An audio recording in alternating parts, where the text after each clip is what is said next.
אני באמא שלי, השופט. השופט זה לא אני, תשאל אותה. זה אני הייתי! לא, שופט, זה לא שופט. זה אני הייתי! לא, לא אתה, נו. זה אני הייתי! לא אתה. השופט זה לא אני, באמא שלי, השופט זה לא אני. השופט זה לא אני. השופט זה לא אני, השופט. זה לא אני, השופט, זה לא אני. זה לא אני, זה אני הייתי, זה לא אני. זה אני השופט. זה אני השופט, זה לא אני, זה לא אני. זה לא אני.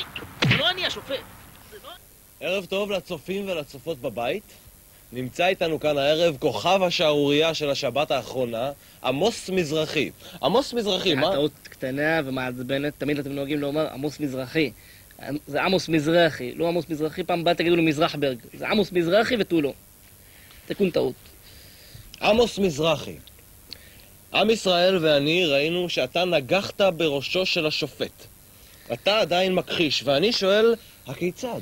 אין פה מה לשאול ומה לומר, אני חושב שאני לא עשיתי את זה, הייתה פה טעות חמורה יותר של הצלם, ואני לא חושב שאני עשיתי את זה, זה לא...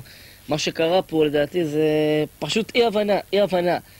לפעמים, אתה מבין, הראש נכנס לטרף, אתה מבין, לאטרף מסוים, ואני אומר לו לא, אני אומר לו לא, הוא מביא את הרסיה פתאום.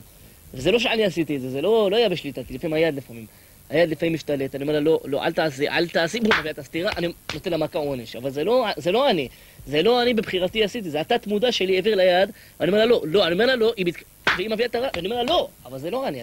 אתה רואה, אני לא אדם אלים, לפעמים הראש נכנס לטרנס, זה לא אני, אבל זה לא אני, ואנשים לא מבינים אותי. אתה מבין, אנשים לא מבינים אותי.